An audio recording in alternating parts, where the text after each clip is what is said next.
Yeah. Rachel, how to pronounce these new assistants? Assistants. Principal. I've never met that one. You know how to pronounce it? It should be in this one. No, I've got it.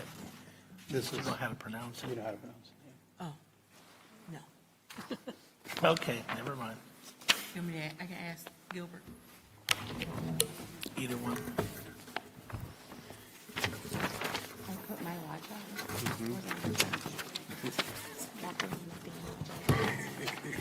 You get your why is my watch not going? Well, that would be why. It's usually about. It's been a Monday, I'm Jess. not worried It's been about a that one. Monday. It's that,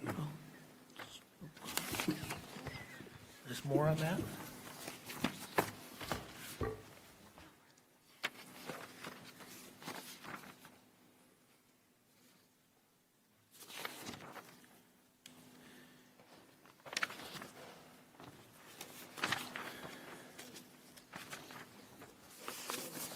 well, and then you, actually, I think yours, I don't know if yours had that one too. I did not have that one, so leave that That one's out. easy. I can say those two words.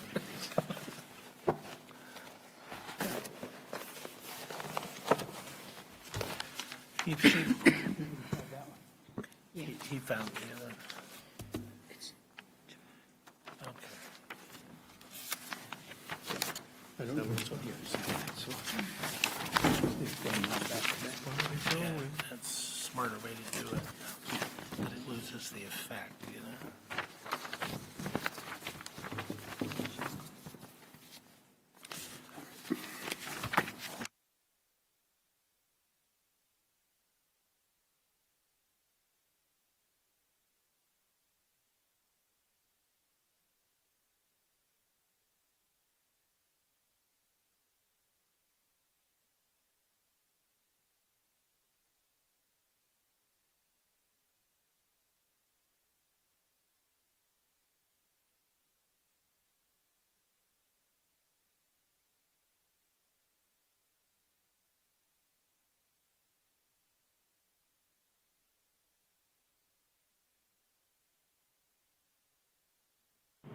Call the meeting to order.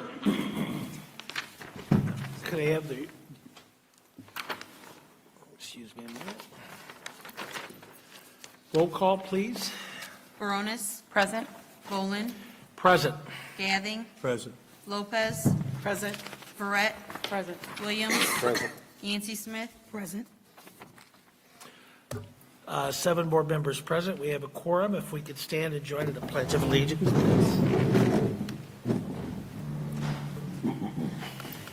I pledge allegiance to the flag of the United States of America and to the republic for which it stands, one nation, under God, indivisible, with liberty and justice for all. Thank you very much.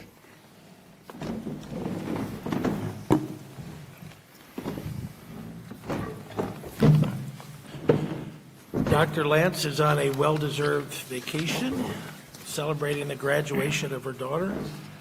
So we have Mr. Neal sitting in with us tonight next to me, and I appreciate that. Thank you, Mr. Neal. We're here for good news, and Dr. Gilbert's already in place to tell us about good news. Good evening. Good evening. Good evening. Now she's, Third time's the charm. There we go. We have a few good news items for this evening. The first is from LCC. They would like to thank Lee Han Martial Arts for the delicious teacher appreciation cookies. Your thoughtfulness was truly appreciated by the staff at LCC. We'd also like to thank from LCC Jair Hill and the Jair Sugar Hill Foundation for his generous time spent playing with our junior high students and for treating our 8th graders to a memorable trip to Dairy Queen. Your kindness made a lasting impression. And I'll put a plug in for him. I think there's a football camp coming up soon, so take advantage of that wonderful opportunity. LCC would also like to thank Jeannie Beelan for her generous donation to their prize box at LCC. Your support brings joy and motivation to our students, and we truly appreciate your kindness and thoughtfulness.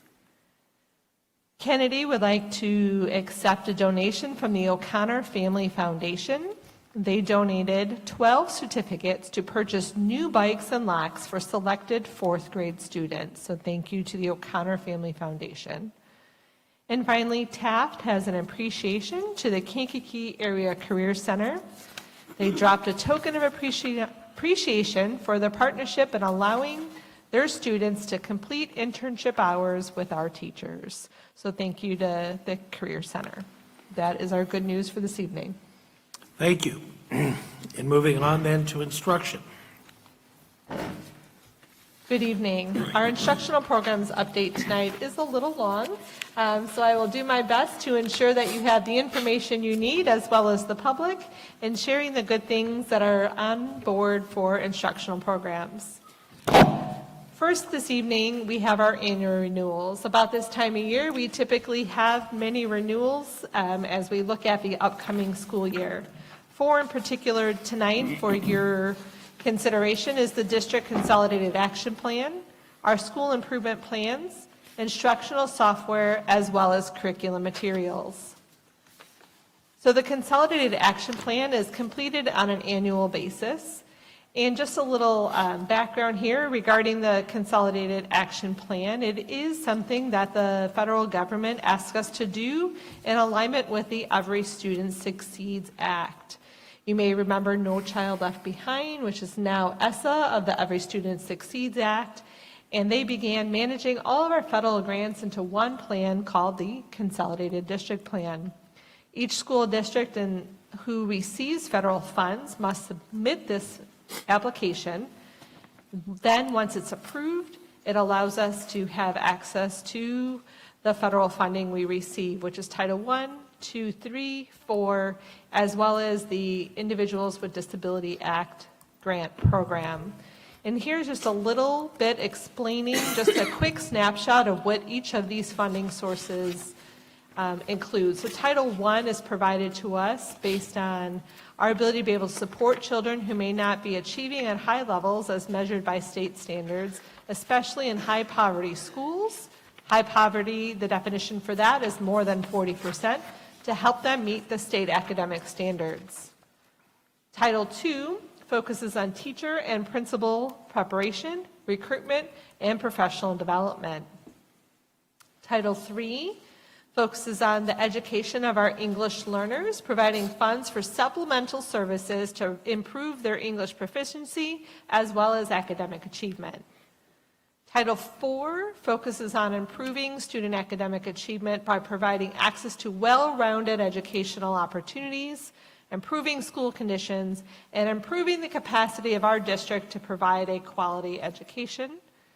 And last but not least is the IDEA federal funding, and this is for students with disabilities, and it ensures the funding allows us to ensure that they continue to receive a free and appropriate public education, otherwise known as FAPE. So here you see about how much money we received in 2024-2025. Right now, we've been informed that we might expect about 25% less than what we've received last year.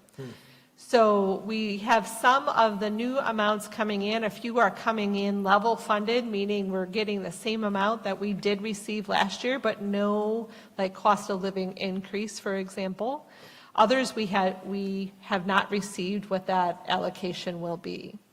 And so we have used this money through these 5 sources. And for IDEA, you see 2. I just want to clarify, not the $2 signs, but I apologize for that error.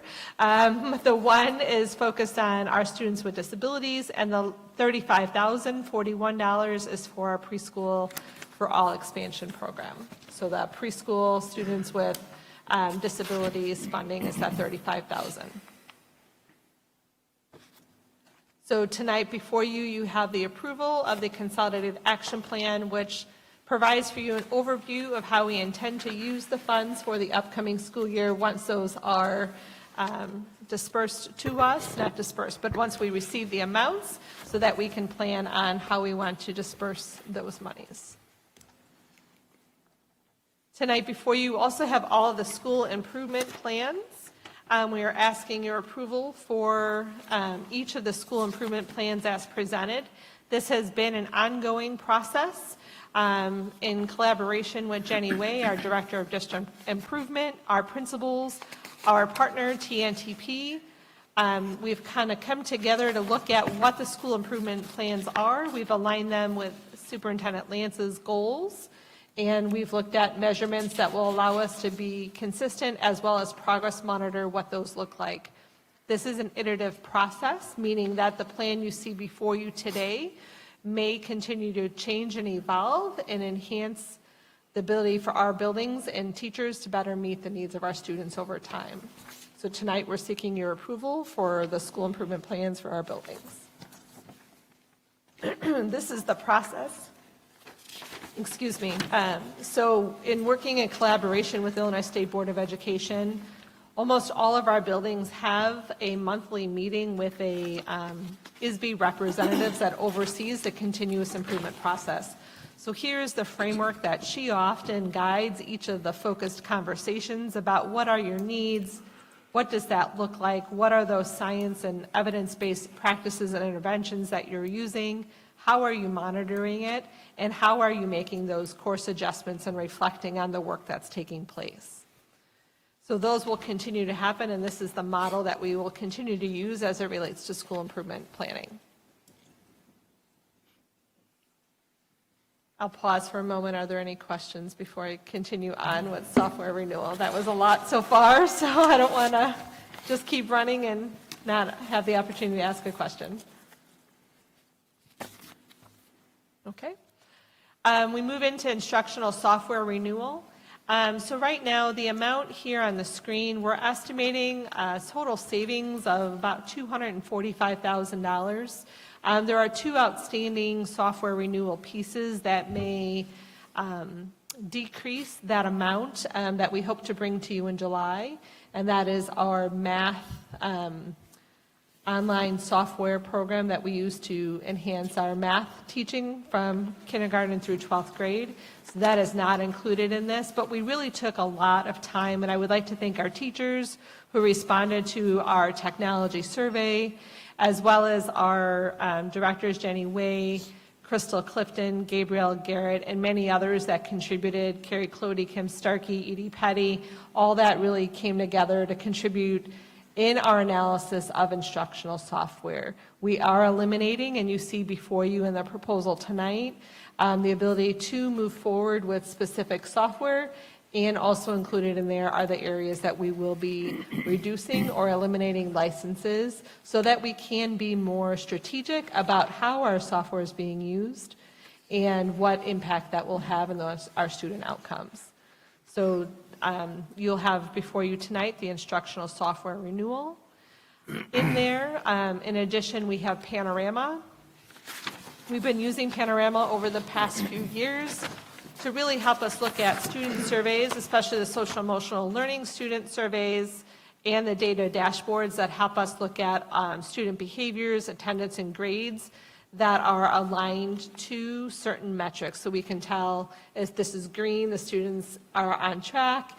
If they become yellow, we start to need to caution, maybe at risk, and then the students that are red, we have to look and dive deeper into what additional supports may that student need. Ms. Starkey and the MTSS team has really been looking at that, especially as it relates to intervention tracking and putting that data in to look at the full picture of a student. For our student surveys, there are several topics that you see here on the screen, from emotional regulation, self-efficacy, management, belonging, social awareness, and teacher-student relationships. So our students take this survey a few times a year, and in spring, this was the percentage of students completing the survey that had positive, so about 48% of students right now feel a level of emotional regulation in school. And so what we would like to do is looking at the Panorama growth projections, as well as our collaboration with Reminded and our SEL curriculum, our work with our social workers and SEL coaches. work towards this targeted score for spring of 2026. So this software will be able to allow us to balance some of the things that we're looking at for our social emotional well-being of our students. So we're asking the consideration for your approval of that software this evening as well. We also have our curriculum materials. As you can see, there is a total savings here of about $245,000. So don't, say that we aren't looking to continue to be fiscally responsible. We are continually looking at these materials and, again, making sure that they are aligned with our curricular resources, and we will continue to investigate and adjust based on the outcomes of our audit as well.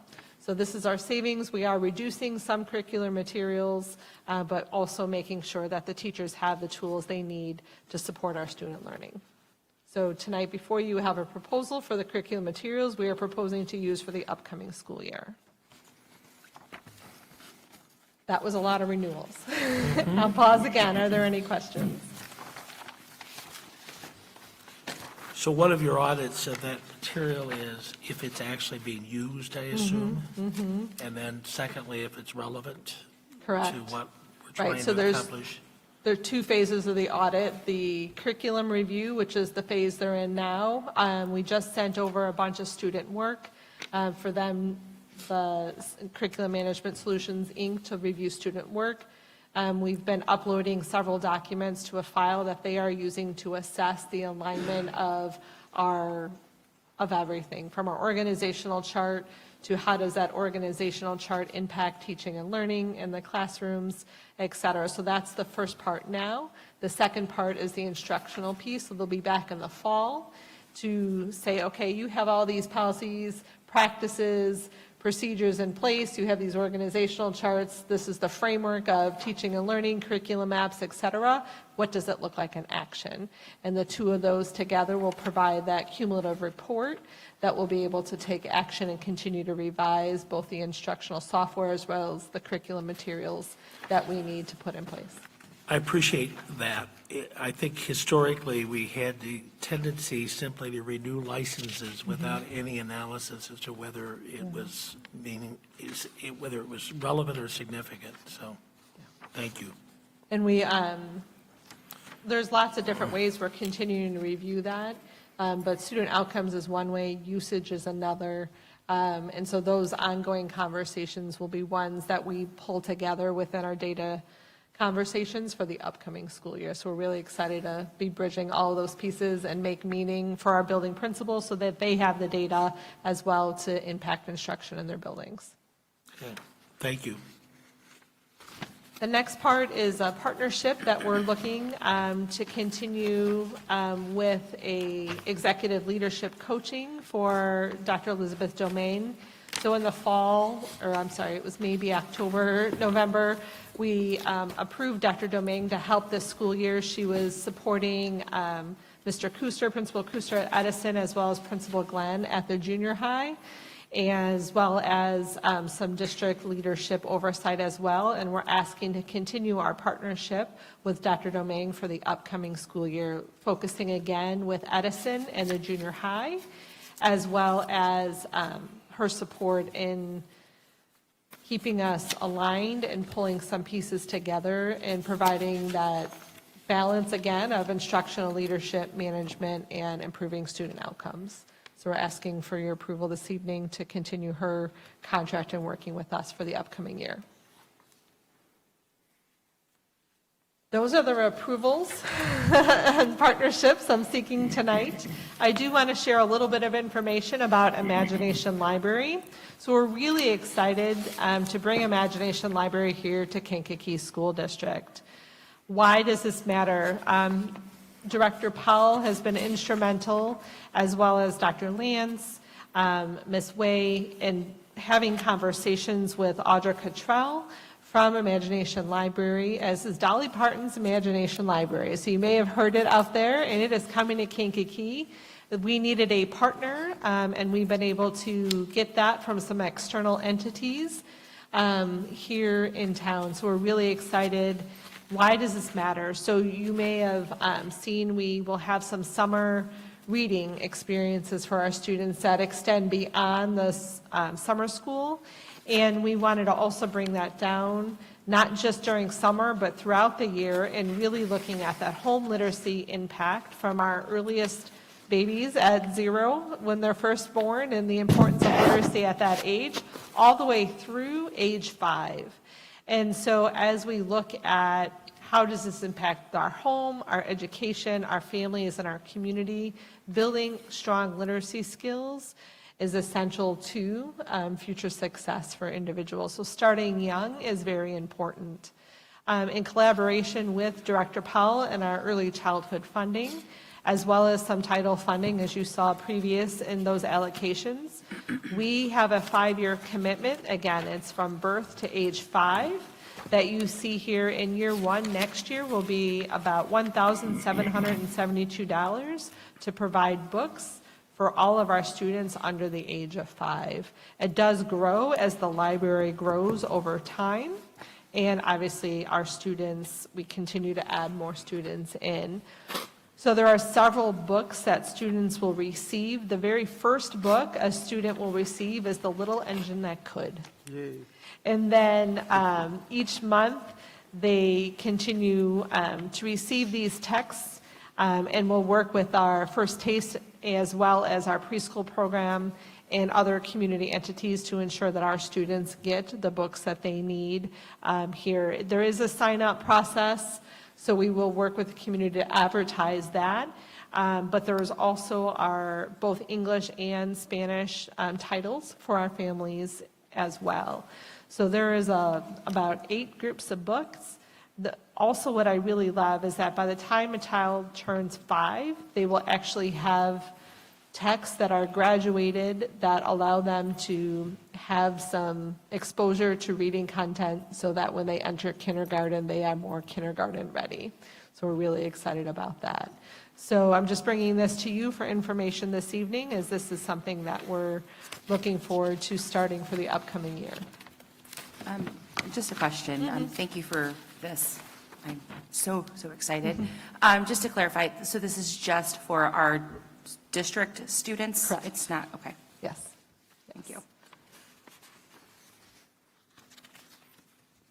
I did want to spend a few moments, and I know I have a few colleagues watching me on time right now, talking about our professional development Saturdays. So we had 3 professional development Saturdays over the course of this last semester, January 10th, March 10th, and May 10th. I didn't realize until right now they're all on the 10th. But here I just want to thank all of the presenters. So I'm going to ask if you're in the audience and you came and you were able to present. I know I see Ms. Starkey and Dr. Clody here in the audience. I don't have my glasses on, so I can't see all the way far in the back and who's here. But if your name is on the screen, can you just stand, please?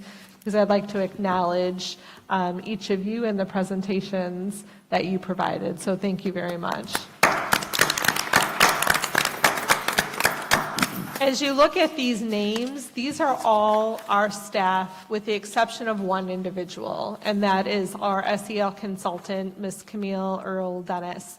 Everyone else is a staff member of ours. So this was professional development given to our staff from our staff. Here is some of the session topics that took place over the course of the 3 Saturdays. We had 4, we had to cancel one because of the weather, but we talked about unpacking standards, social emotional learning. Director Powell had one on focusing on early childhood and play-based learning. SEL, we also talked a lot about AI on these Saturdays as well. Here are some additional ones in March. There were some repeated sessions from time to time because we received that feedback. I also want to acknowledge that those that were in attendance were teachers, administrators, as well as our paraprofessionals. So it was really exciting to see that ability to be able to grow professionally for all of our groups. And finally, the last May 10th was probably our smallest attended because the time of year, right? It was Mother's Day weekend, graduations, and all those other wonderful things happening. but we still were able to provide a well-rounded opportunity for all of our staff that were in attendance to participate. Here's a quick total participants by building, the total number of folks that attended. As you can see here, we had over 300 people in total attend, from presenters to session attendees, et cetera, over those Saturdays. So I, again, want to thank everyone who participated in that, as well as those that attended. I do believe that allowed us and showed the thirst and interest in continuing to grow and do better for our students. So did want to share that with all of you this evening. And finally, our favorite topic, immunizations. And so just a reminder, again, for the start of the school year, we will have first day exclusion, in that if your student has not completed their immunization or physical requirements, they will not be allowed to begin school or complete the registration process. And so here again are the requirements for kindergarten, 6th grade, 9th grade, as well as there are 12th grade requirements with some immunizations there. Families have already been receiving communication through our online portals, class dojos, and letters. So we have already started letters being sent home. We had a immunization and physical bus here last week. We had several students attend that, and I believe it is June 13th, and I apologize I did not include it here. June 13th, check our social media. I know Ms. Parks, who's in the audience, I believe, will send that out again. We will be having an immunization and physical clinic again on June 13th. So again, just making sure everyone knows about this. We are going to be working with some community entities this summer, attending farmers markets, et cetera, to ensure the word is out and all are aware of this change for the upcoming school year. Great. Are there any questions? I think you got off without Okay. any questions. Thank you very much, Dr. Gilbert. Thank you. Okay, Mr. Neal, you're right here.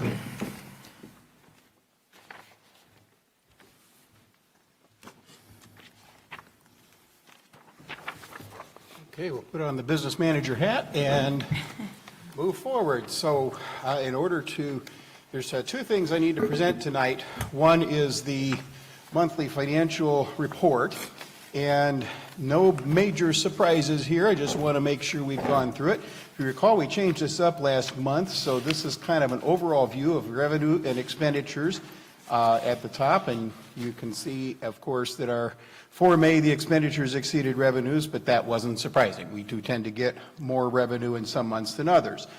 As we go into a little more depth, we start looking at how we compare to what was budgeted, and in here you can see that our budgeted revenues were $88,748,000, and we actually brought in $90,742,000 so far.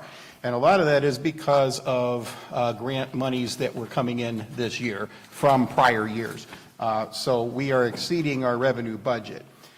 We are currently at about 92.6% of our expenditures, so we have a little wiggle room before we hit budget on those. We're hoping that we won't be too far over. It will be slightly over because, as you've seen, June has a lot of stuff to sign, and so we also have to pay some of those bills. So that will impact our expenditures. Moving forward, looking at how we compared to last year, we're pretty much, as far as the pattern goes, we're right on.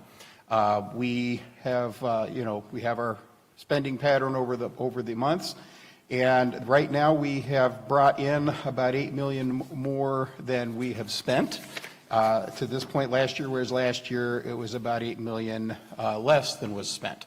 So we have had we've been trying to follow our spending plan the best we can. And revenues received and expenditures paid, you can, again, just have a 3-year comparison. I'm not going to dwell on it too much. And finally, the fund balance report, which I will remind, as always, the fund balance is not the checking account balance. It is the balance in the funds. The monies are sometimes encumbered, they're invested, or they are in the checking account. So this does not mean this is sitting there waiting for us to spend it. And you can see where funds came in or where funds got spent. So that's just a snapshot update, not a whole lot of explanation behind it. We've been talking about these things all year. So we can move on to the fun part if there's no questions about the financial report. So we'll pause for just a moment. Any questions, board members? Nope? Okay.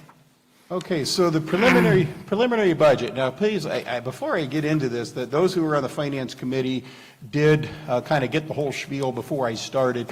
This is preliminary, and I do not expect this to be our final budget. And so as we go through this, I just want you to keep that in mind. This is a first draft, and I'm going to show you some of the things it's based on. Our budget is a plan, and a plan changes. It changes according to what happens in the world. So that's just something that it's something we have to do by law. It's something we have to follow certain rules with, but in the end, it is a plan. Our timeline is May and June. We talk about the initial or the tentative budget. So we presented it in the May finance. We're presenting it at the June board meeting. We'll kind of follow a similar pattern going into August. Our August board meeting will have a tentative budget presented. That'll be more of a final draft of the budget. It'll still be a working document until we approve it in September, but we will try to have as much of it finalized as possible by August. So just to start, where are we? How did we get here? Our annual revenues versus expenditures, and this is just a 7-year period from 2018 to 2024. So this brings us up to the beginning of the fiscal year we are currently in, the one we will end at the end of this month.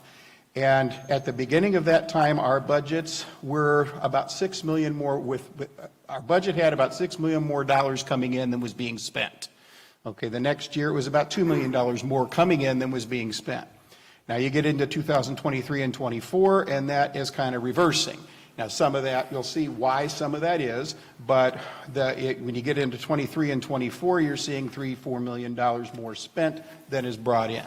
And that works out okay if you have the reserves to cover it, which we did, but eventually reserves start to run low, and we need to get back to the other side of this. Some of the things that affected the fund balances, and I'm going to focus really on the bottom line here. Again, this is the same 7-year period. We, in the beginning of the year, you have your operating fund surplus or deficit, which will be in red. Capital funds, that's basically construction, and you can see that that is there at the bottom, about $44,707,000. It doesn't mean we didn't have the money to spend. This isn't just a negative balance somewhere. The money did get, there was money to spend. Your special funds, which are generally speaking extra money that comes in either from some sort of grant that's not counted for somewhere else, or other special funds. Other sources and uses, again, those are largely bonds and things like that. And then finally, your net impact. So over that 7-year period, the fund balance was decreased by $18.4 million. This is not a judgment, this is just a fact. We're just talking about what did happen. The next slide is talking about the end of year fund balance and what it is compared to what we would like it to be. So the blue is the actual representation of the fund balance at the end of the year. The red line relates to our board policy. Our board policy is asking for 15 to 20%, which is about 54 to 72 days, and about smack in the middle of that is 63 days. So the red line is 63 days of reserves, which means if all funding stopped coming in, we'd be able to operate about 63 days before we'd have to borrow. What we want to try to get to ultimately is the green line, which is 180 days reserves. We haven't had that since 2018, but it is obviously something we want to try to get to at some point. A good middle ground is 90 days. If we can make that 90 to 180, we can operate pretty comfortably. If we can get to the 180, we can get to the top financial rating in the state. Okay, so into the budget, so that's kind of how we got where we are. Now we're going to talk about some of the things that were taken into consideration as I started putting together this first draft of a budget. The continued trend of full property tax receipt, and we did get our extension, so I was able to put that in here. We anticipate another loss of about 1/3 of our corporate personal property replacement taxes. We have been told this is likely the last year there will be a loss of this size, so we should see it flatline after this. I did not increase any of the state funding, evidence-based funding or mandated categoricals. If the state budget does get signed and goes forward, we do have projected that at least the evidence-based funding increase, based on our tier funding, will be forthcoming. The mandated categoricals, however, have been flatlined, which means we might see the same dollar amount, but it will actually fund less of our services because services get more expensive. I budgeted 75% of Title I funds and 75% of IDEA funds for federal, just on the advice of financial consultants, but I believe, what I have been told is we might be in that 90% range. I did not budget that, but I've been told we might be able to count on about 90%. I did not include anything else unless it's committed. So any other grants that weren't committed when I did this are not included. And I say all these things because as I go forward and start talking about the expenditure considerations and I start talking about the numbers, you'll understand why I say this will change. So first of all, for expenditures, I built in the salary increases that are in collective bargaining agreements that have been approved by the Board of Education and so forth. I built in some of the staffing reductions. I'm going to do a very thorough review of staffing and make sure everything gets built in appropriately, so that will see some reduction there. I did hold spending for things such as supplies, purchase services at present levels. I didn't raise them, so that still will create some decision-making that's going to have to be made, but I'm hopeful that I can eventually get this budget close to balanced. I did have to increase some operating expenses for facilities. We did see an increase, about 40% increase in electrical use and about 30% increase in natural gas use due to changes in facilities over the past several years. Any programmatic changes that I was aware of were included. I did not budget for any particular capital projects. I did put some money in the fund so that we can do minor projects as needed. For example, replacing portions of roofs or replacing major pieces that might need to be replaced. I built in a 7% increase in health insurance costs, which was our actual increase. I also built in a 10% increase in liability insurance costs, but as we will discuss later, the board is very quickly going to vote on our 2% increase. So we're going to make sure we count that. And then any other known changes. So getting into it a little bit. What we have here on our local sources, local funds will be about 30% of our revenue at about 26, almost 27 million. State sources at about 50.6 million. That's about 58% of our funding. And then finally, our federal resources should be about 10.5 million, which will be about 12% of our funding. Now, you see our federal percent. If I had this compared to past years, you'll see our federal chunk gradually decreasing. Okay. Moving forward in expenditures, you will see I'm just going very high level here, approximately 70% is going into salaries and benefits, which is what we expect, and then everything else falls into that other 30%. And up above, I'm not going to get into all the numbers, but I will point to the total expenditures right now in the budget of $92,712,073 compared to the proposed revenues of $87,813,000. So that kind of tells you, the situation we're looking at the moment. So as I move forward into the next one, this is where it gets a little bit, this is where it shows it a little bit more. Now, I have to share that, first of all, I very conservatively guessed the beginning fund balances. We're not done with fiscal year 25 yet. We are not at July 1, so I do not know exactly where that will be. So I tried to guess a little low. Our revenues, our expenditures, as we talked about before, and then our ending fund balances. So if you look down in that surplus deficit column, which is the fourth set of numbers from the left, you'll see that our deficit in this particular draft of the budget is just under $5 million. Okay, obviously, I don't expect that to stay there. I'm hoping to balance it or at least have a much smaller deficit. But we do have the funds to cover it. As you can see, we would still have the 25 million left at the end, but again, it's just continuing to reduce our funds. So we, as an administrative team, have already done a lot of work that's going to get built into this, and hopefully we will see that, at least for this year, that work pay off in a balanced budget. So just comparing to this current year, again, we're still kind of in the current year, so some of this is estimated.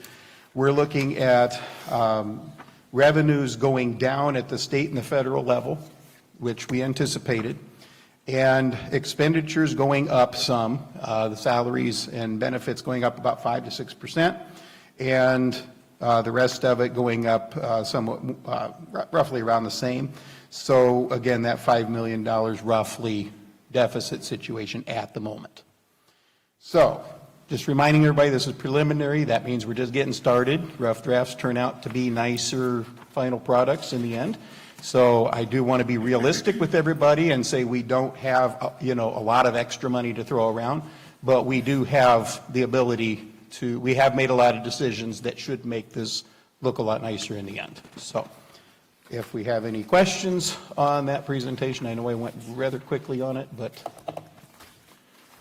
So does any board member know where there's $5 million to find? No? I checked under the couch cushions in my office. It isn't there. But Not I'm there? Okay. Any other questions, seriously? This is quite serious stuff, and it will affect us going forward, so.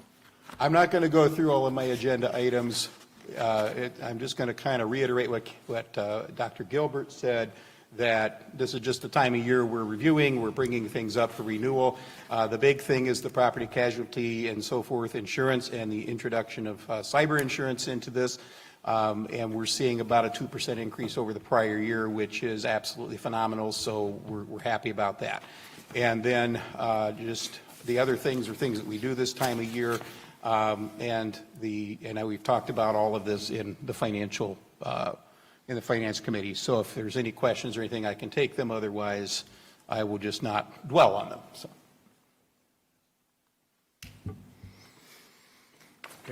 Okay. All right. I'll take a different chair.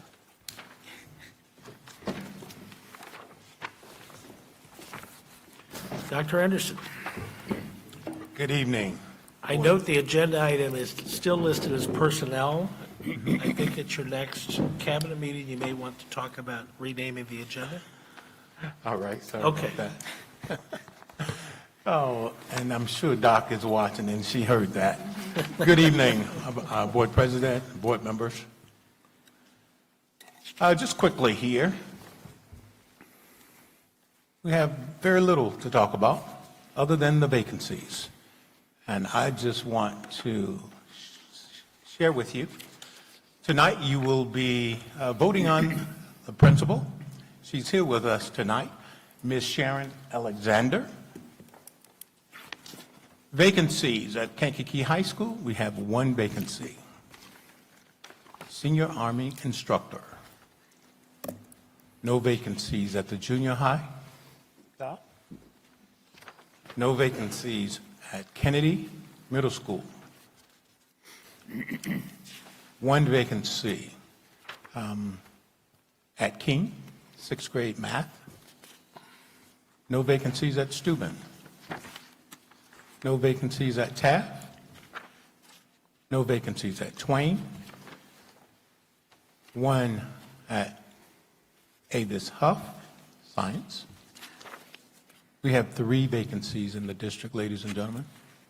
High school, King, and Avis.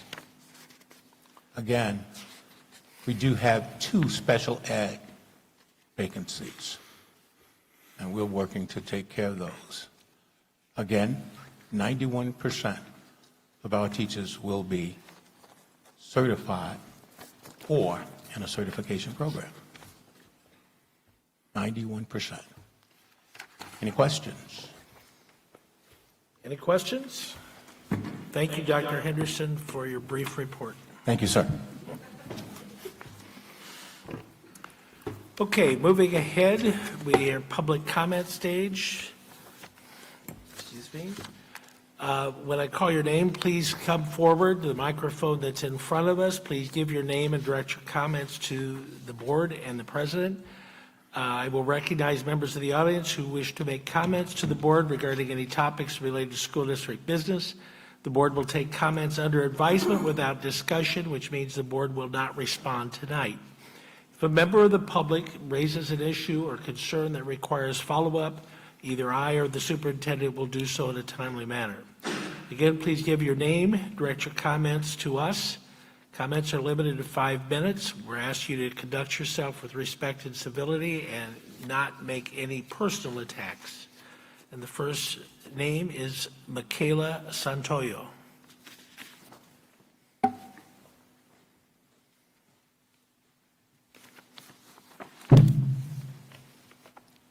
Good evening.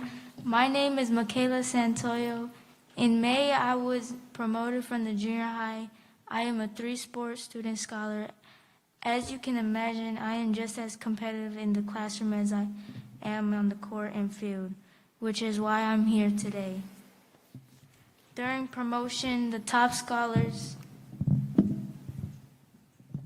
were acknowledged. I was curious as to how the top scholars were selected, as I thought for sure I would be in the running as well. So I asked my mom if she could find out. She sent an email on May 27th, and unfortunately the response has not sat well with me. In the email, it was said that at the time grades were pulled, I was ranked number 45. They would review the process to ensure the most accurate information was used going forward. This really frustrated me because one of my teachers has not entered grades since March or April. I was sitting at a C in that class at the time top scholars were pulled. Once this teacher updated all the grades, I ended up with an A in that class. I asked my mom to please reach out again with a few questions. 1, if teachers are not upgrading grades, how accurate are top scholars? 2, would other students be missed? My mom did on May 28th, and the email received said, I appreciate your feedback. I know we discussed this during the school year and will continue to emphasize to the teachers the importance of keeping grades updated so that parents and students will have a clear understanding of their academic standing. Thank you. To this day, we have not received another email of my current standing or anything else. This is very discouraging for me.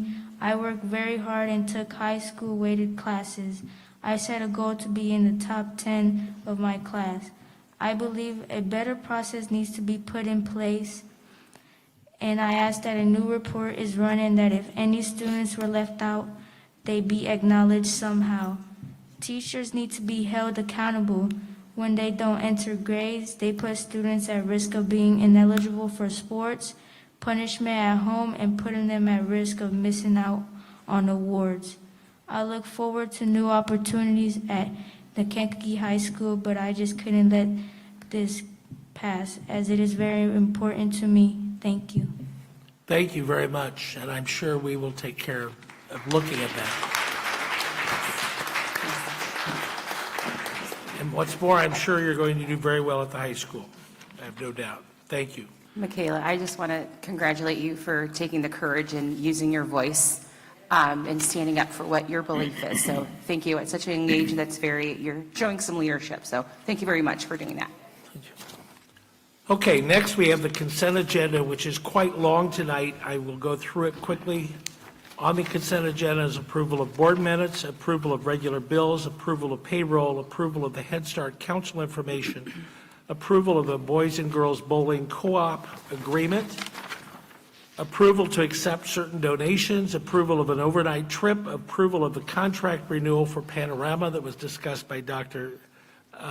Gilbert, approval of disposal of surplus curricular materials, approval of disposal of a surplus maintenance cargo van, approval of a copier printer lease, approval to adopt the prevailing wage ordinance that we're required by state statute to adopt, approval of the liability renewal, liability and casualty insurance renewal, approval of the resignations and retirements, approval of appointment of administrative personnel, approval of appointments for licensed educational teachers, approval of internal appointments, approval of, for administrative positions, approval of internal appointments for licensed education personnel, approval of a salary adjustment, approval of appointment for extra duty assignments, approval of leave of absence for certain personnel, and approval of a termination of an employee. Are there any board members that have any of those items that they are asking to be removed from the consent agenda? Any for removal? If not, I'd ask for a motion to approve the consent agenda. So moved. Moved by Mr. Gathing. Is there a second? Second. Seconded by Mr. Williams. Are there any comments or discussion regarding that motion? Hearing no comments or questions, I would ask that the roll be called. Baronis, Yes. Gathing, Yes.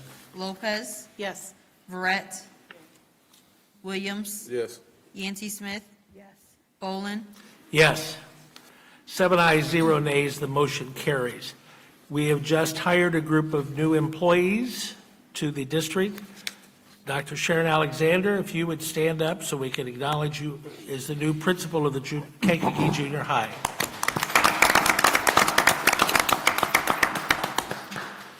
Dr. Yalea Bauman is the 7th to 12th grade instructional coordinator, not here. Jamon Smith is the new assistant principal at the high school. He's here. In addition to that, we've hired Richmond Apostle, Miranda Atcher, Cynthia Jones, Jeanette Rucker, and Shanna Beckwith, all as in-classroom personnel. So congratulations to those new employees and welcome to the District 111 team. We're on our way. Moving ahead on the agenda to the action items. The first action item is approval of the purchase of the frontline solutions for people services and business services that was discussed in the materials provided. Is there a motion to approve this purchase? So moved. Motion by Mr. Gathing. Is there a second? Second. Seconded by Ms. Baronis. Are there any questions or discussion or debate regarding this motion? Hearing none, please call the roll. Gathing, Yes. Lopez, Yes. Verret, Yes. Williams, Yes. Yancey Smith, Yes. Baronis, Yes. Bolin, Yes, 7 ayes, 0 nays, motion carries. The next item is approval of the contract with Ednook Consulting. That is the person providing assistance at our two schools. Is there a motion to approve this contract? So moved. Moved by Mr. Gathing. Is there a second? Yes. Seconded by Mr. Williams. Any discussion? Hearing none, please call the roll. Lopez, Yes. Verret, Yes. Williams, Yes. Yancey Smith, Yes. Baronis, Yes. Gathing, Yes. Bolin, Yes, 7 ayes, 0 nays, motion carries. Next item is approval of the 25-26 software renewals, just as discussed during our previous presentation. Is there a motion to approve? So moved. Moved by Mr. Gathing. Is there a second? Second. Second by Ms. Yancey Smith. Is there any discussion? Hearing none, please call the roll. Verret, Yes. Williams, Yes. Yancey Smith, Yes. Baronis, Yes. Gathing, Yes. Lopez, Yes. Bolin, Yes, 7 ayes, 0 nays, motion carries. Next is approval of the purchase of teacher and administrative resource books. Can I have a motion to approve? So moved. Moved by Mr. Gathing. Is there a second? Second. Second by Ms. Baronis. Are there any questions, discussion, or debate? Hearing none, please call the roll. Williams, Yes. Yancey Smith, Yes. Baronis, Yes. Gathing, Yes. Lopez, Yes. Verret, Yes. Bolin, Yes, 7 ayes, 0 nays, motion carries. Next is approval to purchase the core curriculum materials for the 2025-2026 school year. Is there a motion to approve? So moved. Moved by Mr. Gathing. Is there a second? Second. second by Mr. Williams. Any questions, discussion, or debate? Hearing none, please call the roll. Yancy Smith, Yes. Baronis, Yes. Gathing, Yes. Lopez, Yes.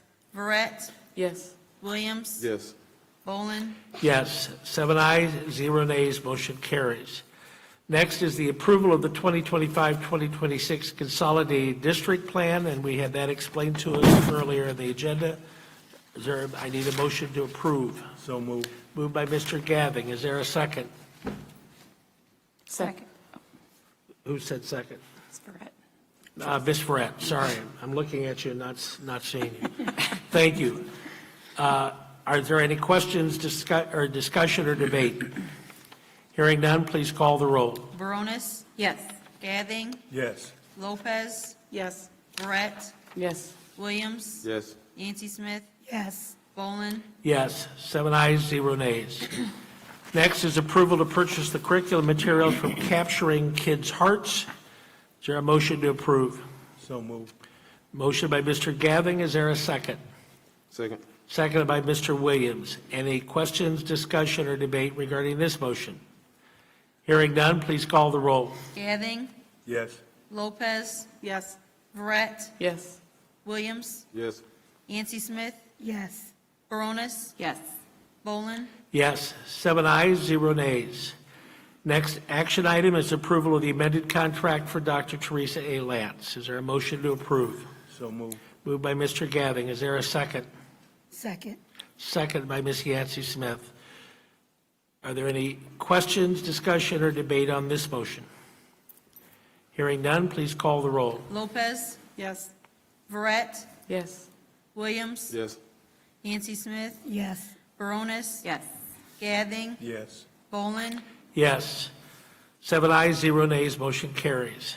Next is approval of the resolution to transfer funds from the Education Fund to the Capital Projects Fund. This is being done so at the end of the year, there are no funds with a negative balance. Am I correct? Yes. Is there any, I need a motion to approve. So moved. Moved by Mr. Gathing. Is there a second? Second. Second by Mr. Williams. Any questions, discussion, or debate? Hearing none, please call the roll. Verret, Yes. Williams, Yes. Yancy Smith, Yes. Baronis, Yes. Gathing, Yes. Lopez, Yes. Bolin, Yes, 7 ayes, 0 nays, motion carries. Next is approval to purchase Parent Square Engage in Smart Sites. Is there a motion to approve? So moved. Motion by Mr. Gathing. Is there a second? Second. Second by Don't do that again. Verret. Brett. We're going to work on that.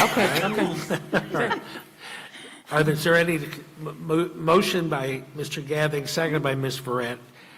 Is there any question, are there any questions, discussion, or debate? Hearing none, please call the roll. Williams, Yes. Yancy Smith, Yes. Baronis, Yes.